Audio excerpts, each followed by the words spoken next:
Hello, and on behalf of the Susquehanna High School Counseling Department, welcome to this tutorial video on detailing your next steps to use your PSAT results to help prepare you for future College Board tests. In this video, I will go over all of the free options made available through your College Board account to help you review your PSAT results and use them to do better on future tests. To begin, you will need to be sure to have access to your College Board account. If you do not have access, please see your school counselor or contact College Board directly via phone.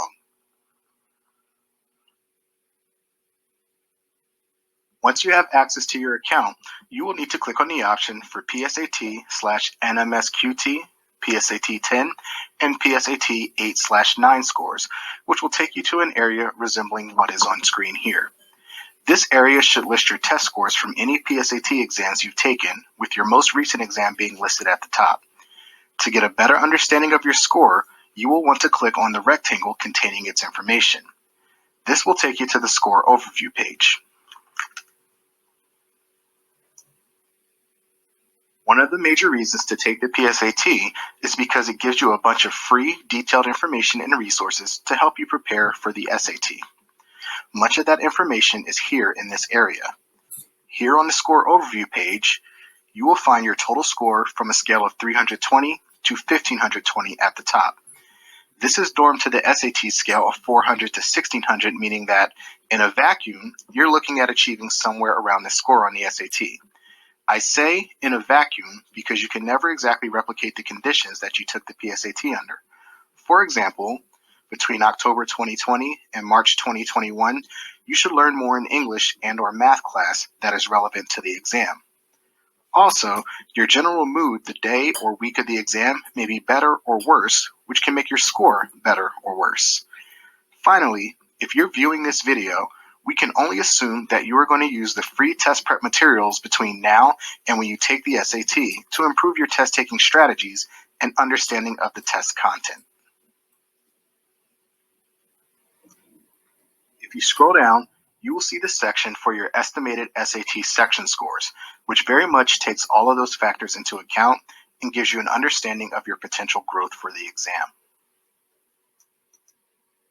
If you scroll up one section, you will see the section scores area where you will see your evidence-based reading and writing and math scores, as well as a scale indicating if you have hit benchmarks in those areas. Benchmarks are determined by your scores and indicate whether you are on track to be ready for college based on your PSAT results. That is it for the score overview page and the information that it provides. Next, we will move on to the score details page. Here on the score details page, you will see collapsible sections for test scores, cross-test scores, and sub-scores. You have the ability to expand or collapse all three sections at once, or to do so for each individual section by clicking on the plus sign to the right side for each one. Here under the test score section, you will see your reading, writing and language, and math scores on a scale of 8 to 38. Much like on the score overview page, the scales here indicate if you have hit benchmarks in these areas. On the right-hand side, you can also quickly see how many total questions in each section that you got correct, incorrect, or did not answer. I also want to briefly show you the cross-test score section. Should you want to, feel free to look at this section where the scores indicate how well you analyze text and solve problems related to science and history/social studies. These are on the same scale as your other scores, 8 to 38. Finally, the subscore section is available to show you your strengths across different subject areas. The first four, command of evidence, words in context, expression of ideas, and standard English conventions, all relate to the evidence-based reading and writing section. The remaining three, heart of algebra, problem solving and data analysis, and passport to advanced math, are related to the math section. As with many other sections that have been shown, there are benchmarks indicated by being further along in the yellow or in the green. These subscores are from a scale of 1 to 15. You can use this section to provide a quick overview of the areas of the test where you were strongest and the areas on the test where you may need to focus more when practicing for the SAT going forward. Later, in another section, we will actually overview how to focus on and practice questions relating to these specific subscores. That covers the entirety of the score detail section. We will now move on to the Skills Insight section to learn about the tools provided there to help in preparing for the SAT. This is the Skills Insight section. In this area, you can get a detailed breakdown of your strengths and areas in need of most improvement based on the PSAT results you are currently looking at. This area is great at providing you a foundation and understanding of how to create a study plan to improve your scores on your next PSAT or the SAT. The Skills Insight section has 3 separate parts: one to break down your reading, one to break down your writing and language, and one to break down your math. You will notice on each of these sections the subscore on the 8 to 38 scale that we previously discussed is displayed on the left-hand side. In the middle for each section is a column which displays your strengths based on your results from this PSAT. These are the things that you are likely already able to do strongly and don't need to focus on as much in preparing for your next test. Under some of the write-ups in this column, you will see a gray bubble with a 3-letter code. This code represents one of those 4 English or 3 math subscore subject areas and demonstrates that this strength lies with that particular area. Finally, on the right-hand side, this column demonstrates the areas in which you need the most improvement and offers suggestions on how to do so. In developing a study plan for your next PSAT or the SAT, I encourage students to consider a 30-70 or 35-65 split from the items here in the Skills Insight section. As the items in the middle constitute your strengths, you will want to spend about 30 to 35% of your preparation time continuing to work on those so that these skills do not diminish, as this is where the bulk of your PSAT score came from. You will want to spend about 65 to 70% of your preparation time on the information in the right column. These are the areas most in need of growth, and these areas are where you likely lost most of your points on this PSAT and would stand to gain them back on future College Board tests with adequate practice. That covers all of the Skills Insight section. We will now move on to the Test Questions section to see how you can revisit all of the test questions and answers from this administration of the PSAT. This is the Test Questions section. Here you will be able to review your results of the PSAT in their entirety, including going over each question and reviewing each answer, whether correct, incorrect, or omitted.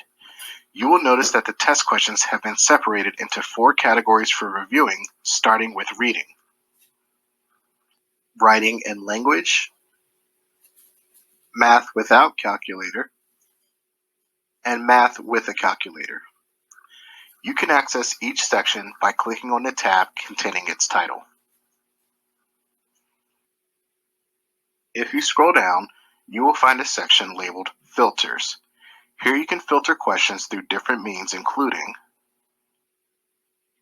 by response, whether you got the answer correct, incorrect, or you omitted an answer; by difficulty, based on if the question was deemed easy, medium, or hard; and by subscores and cross-test scores, based on how the questions fell into the 4 English and 3 math subscore areas and/or the science and social studies cross-test score subject areas. Further below, you will find 5 columns: question number, correct answer, your answer, difficulty, and subscore/cross-test scores. You have the ability to rearrange the contents of these columns by clicking on the arrows at the top.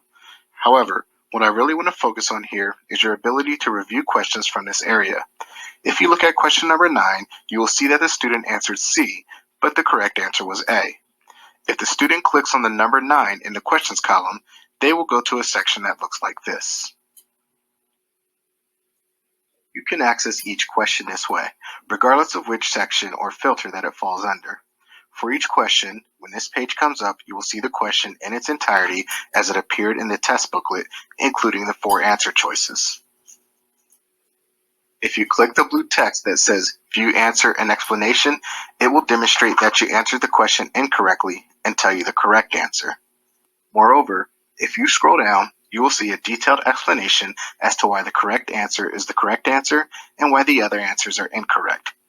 This is an excellent chance to go back and reverse steps for your answer and find out where you maybe went wrong in your logic or calculations. Additionally, not only does this let you practice for the SAT, but it helps with your test-taking strategies as it allows you to better understand the reasoning and rationale of the test designers. To go back, simply click on Back to Test Questions, and you can re-access any of the questions you would like. Now I will show a question that the test taker got correct. For question number 5, even though the answer was correct, the same rules apply. If you click the blue text that says View Answer and Explanation, this time you will see that it demonstrates that you answered the question correctly. Again, if you scroll down, you will see a detailed explanation as to why the correct answer is the correct answer and why the other answers are incorrect. This gives you a chance to see if you would get the correct answer again, and if you truly are able to understand the reason why you arrived at that answer.